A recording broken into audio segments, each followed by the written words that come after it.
Bismillahirrahmanirrahim. Assalamualaikum warahmatullahi wabarakatuh dan selamat pagi. Berjumpa lagi bersama gua Razif Eka Putra di channel Maliun Tinubu Vlog. Semoga kalian yang nonton video ini sehat selalu, dan yang lagi sakit atau yang lagi kurang sehat semoga cepat diangkat penyakitnya, semoga cepat pulih ya. Amin ya rabbal alamin. Hari ini Senin 24 Februari 2025, jam 8 lewat berapa sih sekarang ini? 8.27. Ini mumpung lagi di jalan mau ke Palu lagi, jadi gua coba untuk ngonten lagi setelah sekian lama gak ngonten. Terakhir kali bikin konten motovlog itu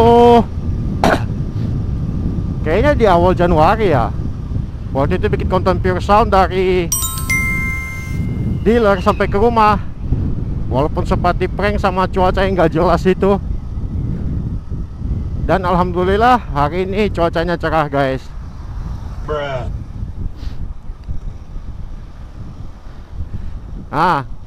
Semalam gue baru aja upload video tentang Aerox Alpha Turbo. Nah itu gue upload untuk bisa dibilang merayakan sih, ngerayain 500 subscriber di channel gua. Alhamdulillah ya, karena videonya ada gua upload semalam, jadi kalian tinggal klik di pojok kanan atas saja ya.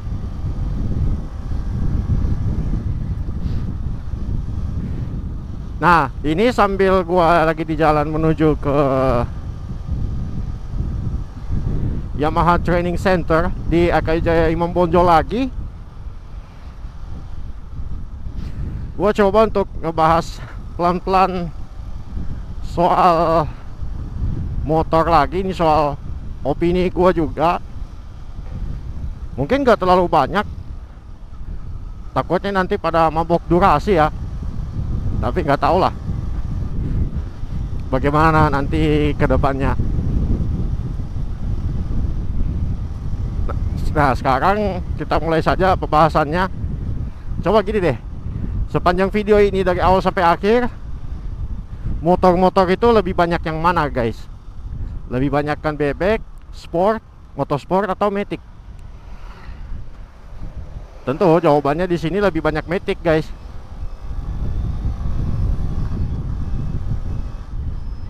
Iya, sepanjang jalan lebih banyak matic.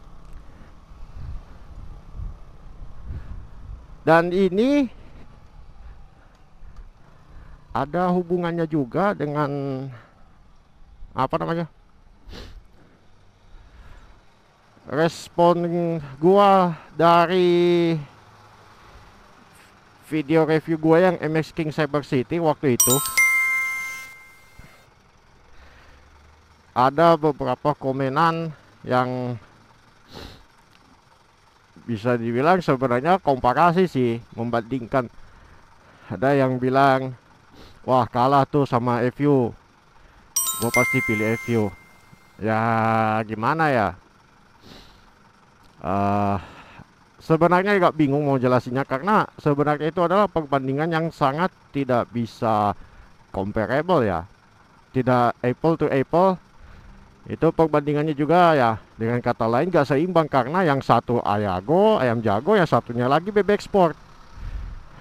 Yang kedua, FU itu Satria F150 yang injeksi ya khususnya, itu walaupun memang speknya lebih gila daripada MX King, masalahnya itu jarang, bahkan sampai pernah ada katanya dilarang ikut kejuaraan road race. Dulu kan ada kisahnya tuh, kejuaraan di mana gitu, pokoknya di Pulau Jawa. Motor-motor lainnya kayak Sonic, kalau nggak salah Super GTR sama MX King itu susah ngejar satu F injeksi, padahal sama-sama standar kan. Tapi Satria injeksi ini jauh lebih kencang. Begitu diperiksa mesinnya ternyata nggak ada ubahan apa-apa. Jangankan bore up mesin, jangankan bore up silinder, filter udaranya aja masih kepasang, masih dipakai. Nah balik lagi, walaupun memang kencang, tapi masalahnya kalau kita mau bandingin prestasinya lebih, motor yang saingan itu lebih banyak yang mana, ya jawabannya antara dua, Supra GTR sama MX King. Coba kurang tahu lah MX King lagi, Supra GTR itu kayak gimana. Yang jelas itu termasuk motor yang kalau di ajang road race itu banyak dipakai juga setahu gua. Apalagi MX King. Enaknya kalau kalian beli MX King di tahun 2025, bahkan dari beberapa tahun sebelumnya, itu spare part aftermarketnya melimpah, baik untuk style modif harian atau bahkan sampai diikutkan di kejuaraan road race atau drag race misalnya. Tapi gua rasa udah terlalu jauh kalau mau soal bahas balap segala. Kita kembali ke penggunaan harian aja deh. Ya, sejarang-jarangnya motor bebek Yamaha berseliweran di saat ini.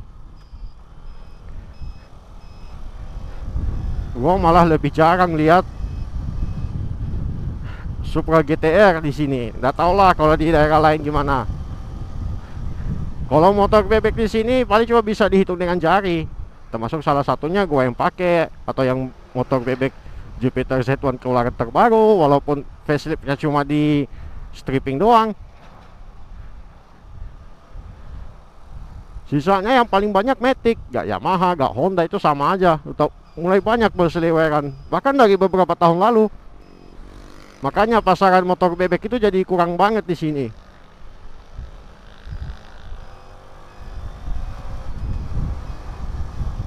Aduh, selip. Paling cuma motor bebek-bebek yang era awal 2000-an sih yang masih banyak pakai, karena gak tahu kenapa ya, secara build quality motor-motor bebek yang awal era 2000-an itu masih banyak yang pakai karena masih awet. Apalagi kalau cuma untuk penggunaan harian yang gak banyak ubahan apa-apa. Bahkan yang umurnya udah 20 tahunan masih bisa dipakai kerja, walaupun mungkin mesinnya udah gak sekuat dulu. Sisanya ya sekarang Matic. Dan kalau dari Yamaha yang paling banyak Mio M3, Gear 125, Fazio. Fazio Villano udah mulai banyak yang pakai. NMAX generasi ketiga juga udah mulai banyak yang pakai. Kalau dari Yamaha ya,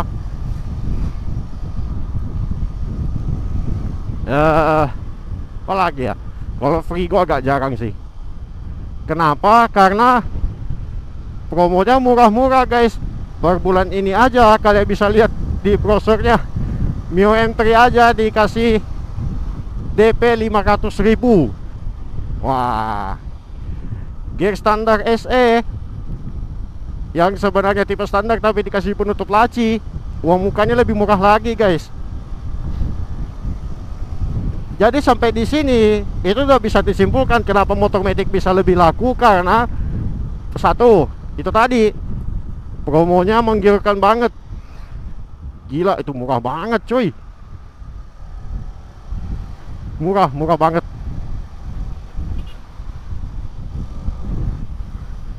Yang kedua,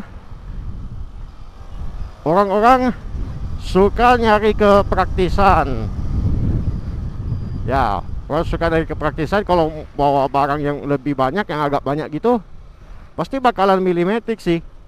Karena dek kakinya itu bisa naruh satu kantongan besar, bisa isinya pakaian atau barangkali bahan makanan.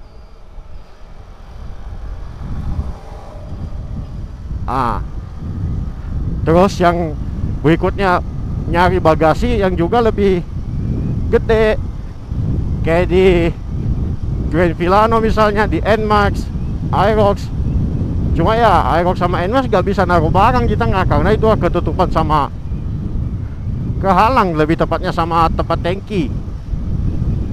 Kalau metik-metik lainnya kayak Lexi ya, Mio M3 gear dan sebagainya, itu masih bisa naruh barang lah. Yang ketiga, kalau masih bicara soal kepraktisan nih,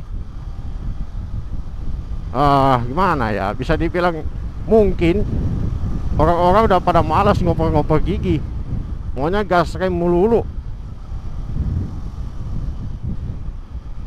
Cuma di sisi lain gua ngerasa juga kalau bawa motor metik itu, walaupun spek mesinnya selemot Scoopy, tetap aja dipaksa bahwa motor metik itu harus bisa segala medan. Jadi kalau biar mau dibawa ke gunung itu harus kuat guys. Kalau nanjak-nanjak gunung harusnya bisa. Ya sebenarnya bisa aja, tapi lemot banget, berat banget nanjaknya pak. Aduh. Karena bagaimana ya, motor metik itu lebih cocok kalau cuma dipakai di perkotaan guys, menurut gua ya. Ya ada sih metik yang bisa nanjak-nanjak kuat untuk nanjak begitu ya, tergantung kondisi mesin dan speknya juga. Bentar, ini lampu merah lagi guys. Coba lihat, ini motor metiknya banyak banget cuy. Lampunya masih merah tapi udah ada yang nerobos nih, lihat aja tuh. Ini lampu merah yang paling gak tertib di Sulawesi Tengah nih. Ntar kalau nabrak jadi urusan lagi. Mentang-mentang rumah sakit Madani deket dari sini, tapi ya gak gitu juga konsepnya pak.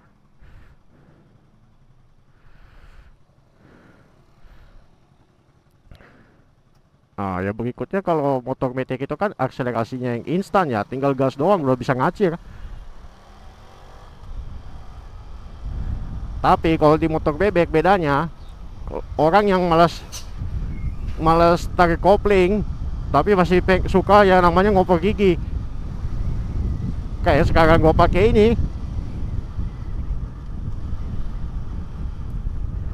Makanya sampai sekarang gue masih tetap pakai motor bebek karena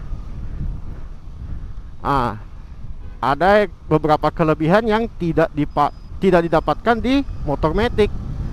Pertama, faktor kemampuannya untuk naik gunung atau menanjak. Misal kalau dari gigi 2 udah gak kuat nanjak, ya oper aja ke gigi 1. Atau kalau emang faktor gear, rasio gearnya yang ringan untuk akselerasi, yang gede gearnya ya, wah, berasa banget torsinya guys, enak untuk nanjak naik gunung gitu. Yang kedua, motor bebek begini sebenarnya adalah motor yang fleksibel. Jadi kalau mau dibawa ke perkotaan juga masih cocok-cocok aja. Untuk jalan datar, untuk jalan naik gunung, turun gunung, motor kayak bebek kayak gini masih bisa lah. Makanya kayak gue bilang tadi, itu sebenarnya motor yang fleksibel.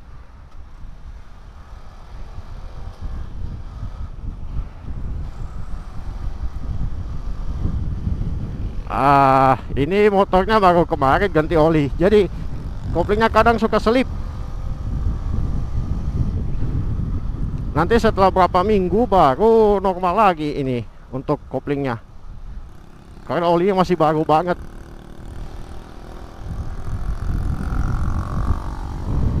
Yang bicara soal naik gunung dan turun gunung di motor bebek atau metik itu, ini juga yang membedakan. Bagaimana kalau kasusnya naik gunung atau turun gunung? Motor bebek atau motor sport mah gampang, udah ancang-ancang ambil momentum dari bawah naik ke atas, itu paling gigi 1, gigi 2 udah. Atau bahkan kalau mesinnya lebih kuat lagi bisa aja main di gigi 3. Kalau udah agak kuat lagi baru turun ke gigi 2. Bagaimana dengan motor metik? Ya bisa-bisa aja. Tapi kalau spek mesinnya lemot-lemot kayak Genio, Scoopy. Aduh, itu bahkan pernah teman gue cerita kalau ke puncak Salena itu motornya harus zigzag dulu. Dia naik Scoopy yang lampu senya bentuknya kayak ulekan sambal itu harus zigzag dulu baru bisa naik. Kebayang sih beratnya itu kayak gimana. Yang ada tuh mesin bisa overheat lama-lama kan. Kalau motor BB gak sampai segitunya dah. Yang penting mesinnya sehat, remnya juga masih pakem. Ya kenapa gue bilang remnya masih pakem nanti gue jelasin belakangan. Terus dari gear, rasio gearnya juga memungkinkan yang gede. Nah, itu baru bisa untuk naik gunung, pergi ke tempat pegunungan gitu. Terus kalau remnya, nah ini kalau pas turun gunung, yang bawa motor metik harusnya berdoa aja sih, semoga gak apa namanya semoga gak blong remnya. Karena kalau turun gunung motor metik itu gak bisa terlalu diandalin untuk engine brake-nya guys. Ya ini gue bicaranya motor metik konvensional. Beda kalau NMAX Turbo sama Aerox Turbo. Nanti gue jelasin belakangan deh. Motor metik biasanya kalau turun gunung itu ada sih engine brake-nya sebenarnya, tapi gak begitu bisa diandalkan. Makanya sepanjang penurunan turun gunung itu harus pakai rem mulu. Ya usahakan kalau bisa remnya bergantian sih, habis rem belakang, rem depan, rem belakang, baru rem depan lagi. Jangan pakai rem depan mulu atau rem belakang mulu, yang ada nanti kalau kampas remnya terlalu panas bisa-bisa geblong. Kalau dirasa kampasnya sudah terlalu panas, sudah terlalu lama dipakai, mending berhenti dulu dah. Berhenti di pinggir jalan, di istirahatin dulu remnya sebentar. Jangan malah langsung disiram air itu cakram rem depannya. Karena kalau dalam hukum pelajaran fisika ya, perubahan suhu yang mendadak dari panas ke dingin itu bahaya guys. Masa tadi yang kampas remnya panas banget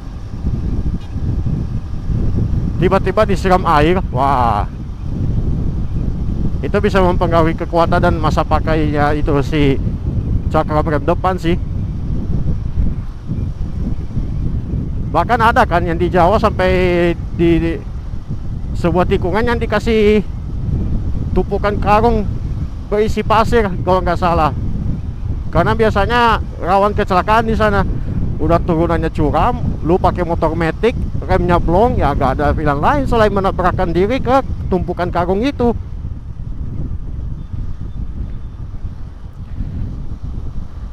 Wah, terus kalau misalnya ditanya, lah itu kan masalah skill issue bang. Bisa juga dibilang skill issue, tapi masalahnya lebih ke kondisi motornya juga. Aduh. Makanya kalau sebelum bepergian kan harus selalu cek kondisi motornya, mesinnya gimana, olinya udah diganti atau belum, kampas remnya udah tipis atau masih tebal.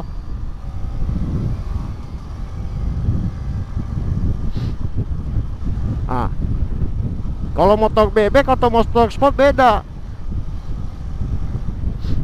Engine brake-nya itu bisa dimanfaatin setiap kali downshift atau oper ke gigi yang lebih rendah. Misal ketemu penurunan nih dari gigi 4, oper aja ke gigi 3. Kalau masih dirasa kurang ngerem karena engine brake-nya kurang berasa, ya oper lagi ke gigi 2.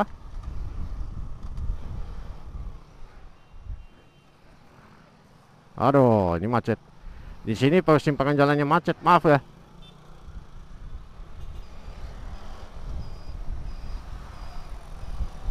Aduh.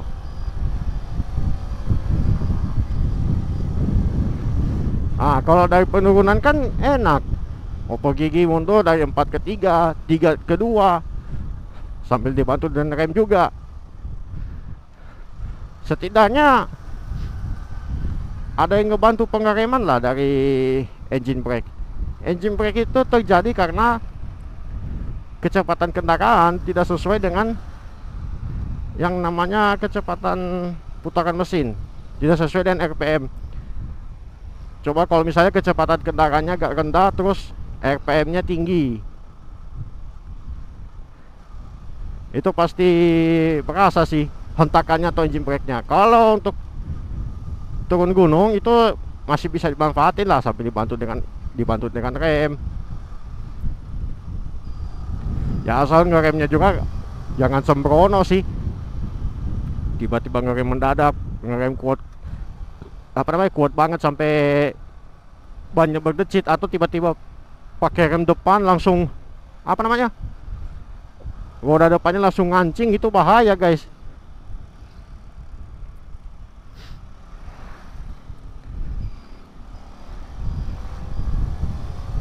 Waduh, hari Senin gini banyak kendaraan.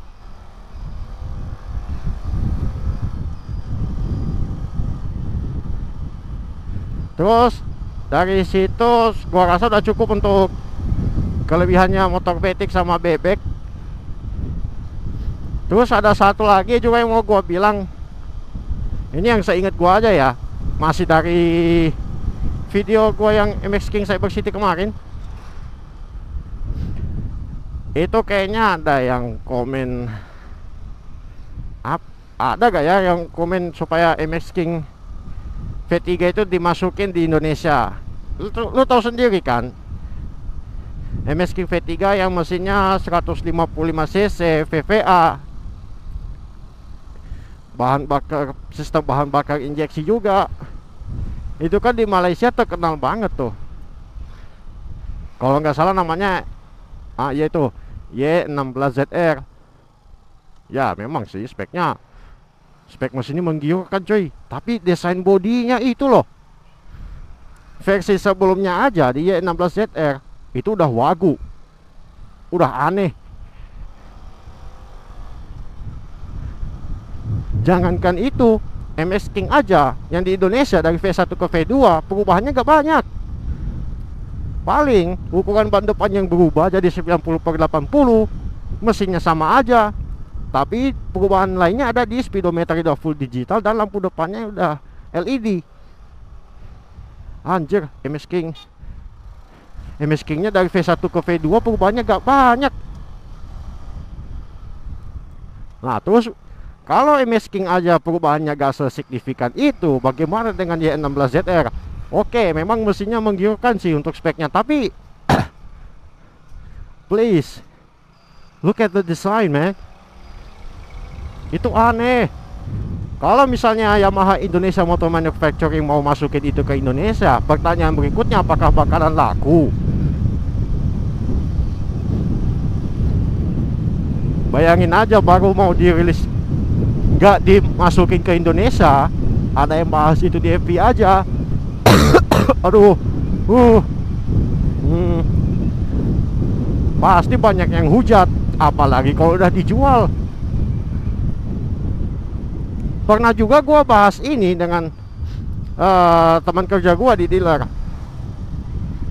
Gua bilang aja gini, itu banyak orang yang mau ini ya 16ZR dikasih masuk di Indonesia, maksudnya kayak dijual. Dan terus dia nanya gua begini, kalau begitu coba kau lihat tuh presentasinya, berapa orang yang mau MX King V3 ini dijual di Indonesia. Nah itu dia masalahnya, berapa orang yang mau MX King itu yang V3 dimasukkan di Indonesia guys. Berapa orang dibandingkan orang yang gak suka dengan Y16ZR ini.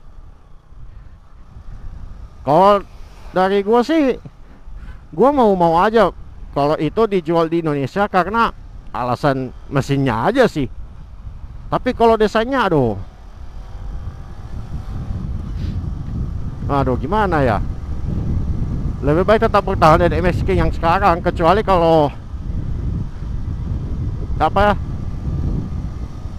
MX King V2 yang sekarang ini diubah lagi desainnya yang berbeda gitu, bukan kayak Y16ZR lah. Tapi ya terserah sih, sisanya ke YIM, Yamaha Indonesia Motor Manufacturing itu.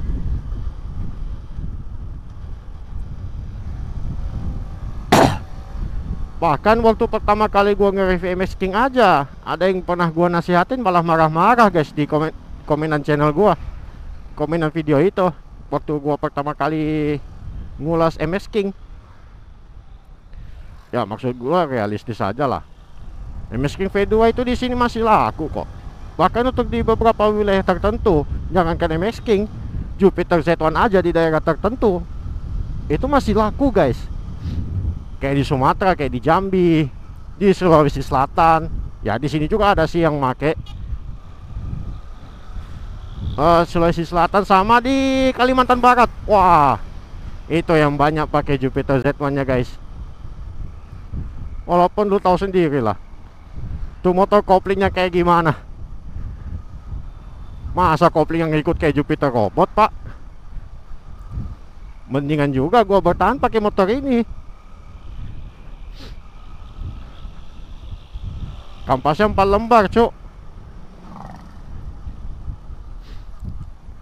Balik lagi, gua gak tahu ini berapa orang yang mau masukin MX King itu ke Indonesia yang V3 ya, Y16ZR. Waduh, kena sumi pak. Ya lambat. Ini gara-gara kendaraan lambat yang di depannya sih. Ya jadi kalian sambil nikmati perjalanannya aja dah. Jadi pertanyaannya, menurut kalian, apakah kalian setuju dimasukin gak tuh Y16ZR? Kalau mau bilang desainnya sangar sih sangar, cuma di sisi lain kayak berasa aneh aja. Masih butuh waktu untuk menerima desainnya perlahan-lahan, dan masih harus ngelihatnya beberapa kali untuk bisa diterima desainnya. Kayak helm yang gua pakai sekarang sih, NHK Mark I itu. Yang aneh itu malah dari spoilernya pak. NMAX generasi ketiga juga begitu. Desain bodinya berubah, tapi cover knalpotnya gak berubah.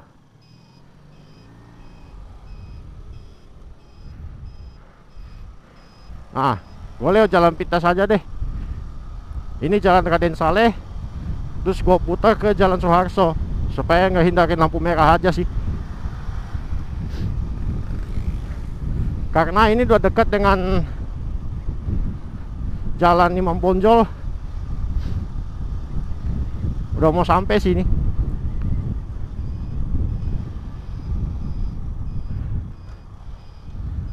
Nah, enak lagi di motor bebek kayak gini, tanpa fitur gimmick-gimmick yang berasa lebay. Motor ini, kalau motor bebek itu biasanya kalau udah di atas 10 tahun bakalan terasa masih awet sih. Apalagi kalau penggunaannya wajar-wajar aja.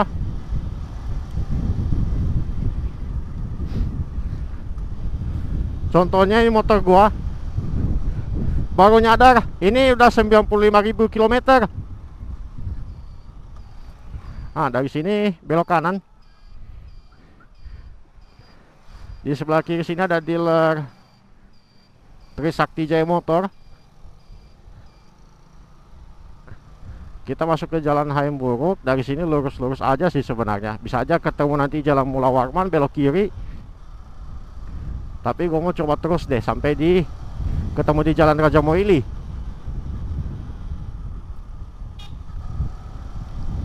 Harusnya udah agak lama nih sampai sini. Udah jam berapa ya sekarang? 8.57. Seingat gua itu trainingnya biasa dimulai sekitar setengah 10 pagi sih. Cuma harusnya datang dari jam 8 gitu lah.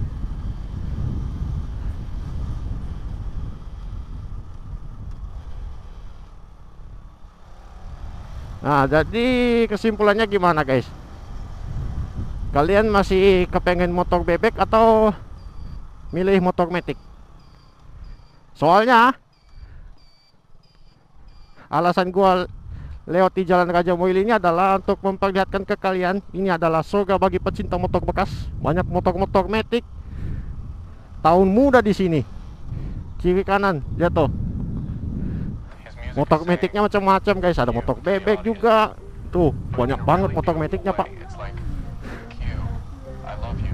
Alasan orang mau ambil motor matic yang begitu, walaupun uang mukanya murah, tapi kalau pembayarannya menunggak ya susah. Akhirnya ditarik sama leasing terus dijual ulang di sini. Ya gak melulu motor matic doang sih yang dijual di sini, tapi motor bebek juga ada.